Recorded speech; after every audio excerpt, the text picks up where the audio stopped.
السلام علیکم ورحمۃ اللہ وبرکاتہ۔ ناظرین محترم، آج کی اس ویڈیو میں ہم آپ کے لیے لے کر آئے ہیں کربلا کی سب سے پہلی شہادت کا واقعہ۔ جی ہاں ناظرین محترم، کربلا کے میدان میں حر بن یزید تمیمی کی شہادت کا واقعہ، جسے سن کر آپ کی آنکھوں سے بھی اشک طاری ہو جائیں گے کہ کس طرح حضرت امام حسین علیہ السلام کی آل اور ان کی ناموس پر حر بن یزید قربان ہو گئے۔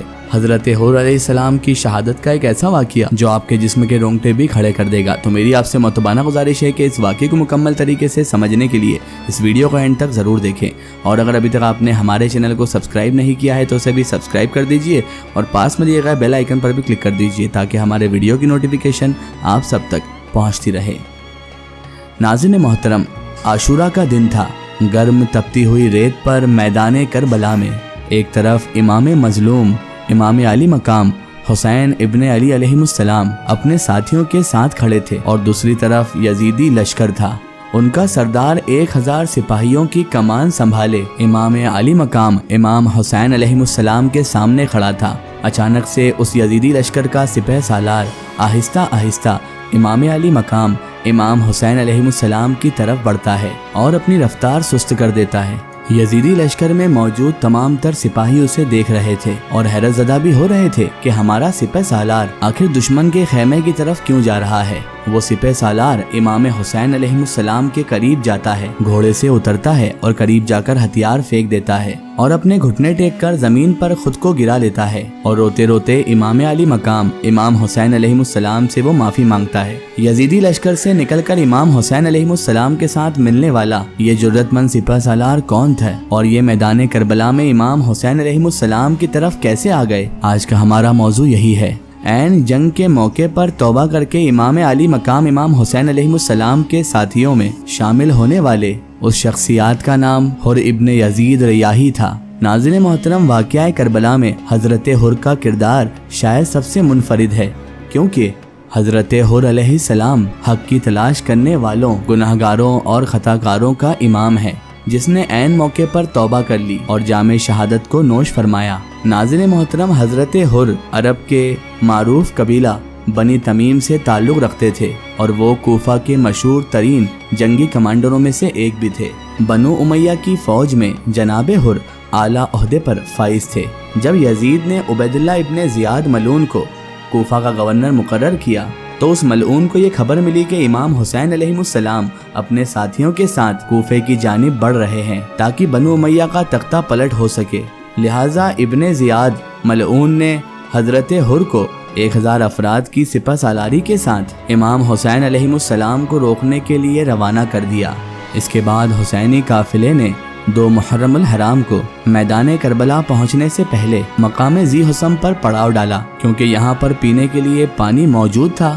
لہٰذا امام علی مقام امام حسین علیہ السلام کے حکم سے وہیں پر خیمے نصب کیے گئے۔ جب حضرت حر اپنے لشکر کے ساتھ وہاں پر پہنچے تو دیکھا کہ پانی پر ان کے پہنچنے سے قبل ہی امام حسین کے خیمے نصب ہو چکے ہیں۔ حضرت حر اپنے سپاہیوں کے ساتھ خیمے کے آگے کھڑے ہو گئے، اور سپاہیوں نے نیزے اکٹھے کر نیزے لے کر صف بنا لیا، کیونکہ جناب حر اور ان کا لشکر عراق سے لمبے سفر طے کرنے کے بعد یہاں پر پہنچے تھے، لہٰذا ابھی وہ پیاس کی شدت سے پریشان ہو رہے تھے، اور ان کے پاس جو پہلے پانی کا ذخیرہ تھا وہ بھی ختم ہو چکا تھا۔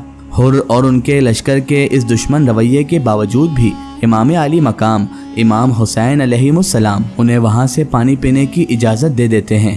اس کے بعد یزیدی لشکر نے اپنی پیاس بجھائی اور اپنے گھوڑوں کو بھی پانی پلا کر سیراب کیا۔ امام حسین علیہ السلام کے اس اعلیٰ اخلاق سے جناب حر بہت زیادہ متاثر ہو گئے، لہٰذا جب ظہر کا وقت ہوا تو حضرت حر نے امام حسین علیہ السلام سے درخواست کی کہ وہ آپ کے پیچھے نماز ادا کریں گے۔ جب نماز حر نے پڑھ لی تو حر آپ کی خدمت میں آئے اور آپ سے یعنی امام حسین علیہ السلام سے یہاں آنے کا مقصد پوچھا۔ امام حسین علیہ السلام نے فرمایا، میں کوفیوں کے بھیجے گئے خطوط کی وجہ سے یہاں پر آیا ہوں، وہ حکومت سے بیزار اور پریشان ہیں۔ جناب حر نے کہا، حضرت امام حسین علیہ السلام، میں یہاں پر آپ سے جنگ کرنے کی نیت سے نہیں آیا ہوں، مجھے حکم دیا گیا ہے کہ میں آپ کو کوفہ لے کر جاؤں، لہٰذا آپ ایسا راستہ اختیار کر لیں کہ جنگ اور خون ریزی نہ ہو۔ حر نے امام حسین علیہ السلام کو مشورہ دیا کہ آپ یزید کو خط لکھ کر صلح کر لیں اور خود کو اور اپنے اہل بیت کو شہید ہونے سے بچا لیں، یہی آپ کے حق میں بہتر ہے۔ تو امام علی مقام امام حسین علیہ السلام نے جناب حر کو جواب دیا کہ خدا کی راہ میں موت سے کوئی ڈر اور خوف نہیں ہے۔ جناب حر اور ان کا لشکر امام علی مقام امام حسین علیہ السلام کے ساتھ چلتے چلتے ساتھ ہی رہے، اور جب بھی موقع ملتا تو جناب حر امام علیہ السلام کے بارگاہ میں آتے اور یہ مشورہ دیتے کہ خدا کے لیے آپ مدینہ شریف واپس چلے جائیں، ورنہ آپ کا شہید ہونا یقینی ہے۔ اسی دوران حر کو عبید اللہ ابن زیاد ملعون کا خط ملتا ہے کہ حسین ابن علی اور ان کے ساتھیوں کو روک کر ایک کھلے میدان میں ٹھہرا دو جہاں پر نہ پانی ہو نہ محفوظ مقام ہو۔ تبھی عبید اللہ ابن زیاد ملعون نے شمر اور عمرو بن سعد کی سربراہی میں مزید 20,000 کا لشکر اور بھیج دیا اور انہیں لکھ دیا کہ امام حسین ابن علی کے ساتھ سختی سے پیش آؤ اور ان لوگوں کو یزید کی بیعت لینے پر مجبور کر دو، اگر وہ لوگ راضی نہ ہو تو ان سے جنگ کرو اور ان کے قافلے پر پانی بند کر دو۔ اس کے بعد حسینی قافلے پر 7 محرم الحرام سے پانی کا سلسلہ بند کر دیا گیا اور عاشورے کی رات آن پہنچی۔ اس رات کو جناب حر علیہ السلام بے چین اور پریشان تھے۔ آپ کے دل میں تو بار بار یہی خیال آ رہا تھا کہ آخر میں نے یہ کیا کر دیا، میں نے فاطمہ الزہرا سلام اللہ علیہا کے بیٹے کو کس جگہ پر پہنچا دیا۔ جناب حر کا ضمیر اس وقت بار بار انہیں کوس رہا تھا۔ جناب حر نے سوچا کہ میری ہی وجہ سے آج یہ حسینی قافلہ اس حالت میں پہنچ گیا ہے کہ اہل بیت رسول کے بچے بھوکے اور پیاسے ہو گئے ہیں۔ جناب حر اس کشمکش میں تھے کہ کیا مجھے اس مٹھی بھر لوگوں کا ساتھ دینا چاہیے جن کے امام جنت کے سردار ہیں، یا پھر اس بڑے سے لشکر کا جس کا سردار عیاش، بے دین، بدکار اور ملعون ہے، یعنی یزید ہے۔ یہ اب فیصلے کی رات تھی، وقت بہت کم تھا۔ آخرکار اندھیرا اور تاریخی اب ختم ہو گئی۔ مارکے یعنی جنگ کی صبح حضرت حر فیصلہ کر چکے تھے۔ حضرت حر اپنے گھوڑے پر سوار ہو گئے اور مخالف سمت کی طرف یعنی یزیدی لشکر کی طرف سے امام حسین علیہ السلام کی طرف جانے لگے۔ روایتوں میں آتا ہے کہ ابن ارس نے حر سے کہا، حر آخر تمہیں کیا پریشانی ہے؟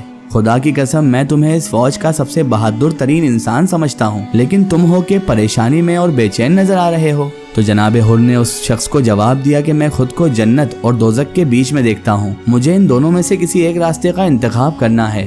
جناب حر لشکر لے کر حسینی خیمے کی طرف بڑھے۔ آپ کے ساتھ آپ کا بیٹا اور غلام بھی تھا۔ وہ آہستہ آہستہ چلتے ہوئے امام حسین علیہ السلام کے خیمے کی جانب پہنچ گئے۔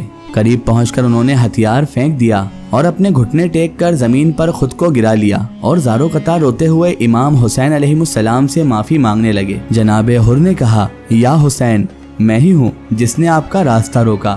یا حسین، کیا میرے لیے کوئی سزا ہے؟ امام حسین علیہ السلام نے انہیں اپنے بازوؤں میں سمیٹ لیا اور فرمایا، حر، میں نے تمہیں معاف کیا اور تمہیں یقین دلاتا ہوں کہ میرے نانا جان بھی تمہیں معاف کر دیں گے۔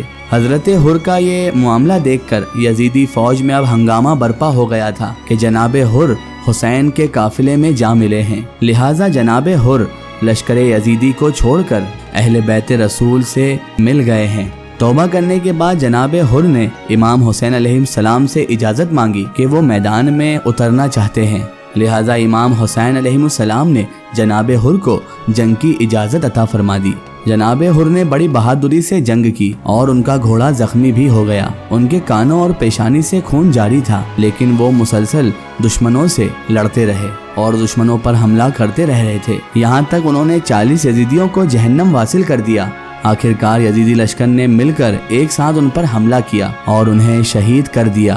جب امام حسین علیہ السلام کے ساتھیوں نے حضرت حر کے جنازے کو امام حسین علیہ السلام کے سامنے پیش کیا تو آپ علیہ السلام میت کے سرہانے بیٹھ گئے اور جناب حر کے چہرے سے امام حسین نے خون کو صاف کرتے ہوئے فرمایا، اے حر، تم اسی طرح آزاد ہو جیسے تمہاری ماں نے تمہارا نام حر رکھا تھا، بلکہ تم دنیا اور آخرت میں بھی آزاد ہو۔ اور اس طرح حضرت حر کی شہادت ہوئی۔ اللہ تعالیٰ سے دعا ہے کہ اللہ تعالیٰ ہمیں اس نیک اور پاک مقدس ہستیوں کی سیرت مبارکہ پر عمل کرنے کی توفیق عطا فرمائے اور ہمیں امام حسین علیہ السلام کے بتائے ہوئے نیک راستے پر چلنے کی توفیق عطا فرمائے، آمین ثم آمین۔ سو ناظرین، آپ کو یہ ویڈیو کیسی لگی کمنٹ سیکشن میں ضرور بتائیں اور ہمارے چینل تاریخ اولیاء کو سبسکرائب کرنا بالکل نہ بھولیں۔ اس ویڈیو کو زیادہ سے زیادہ شیئر کریں اور اسے تمام تر انسانوں تک ضرور پہنچائیں۔ پھر حاضر ہوتے ہیں آپ کے لیے نئی اور بہترین ویڈیو کے ساتھ، تب تک کے لیے خدا حافظ، السلام علیکم۔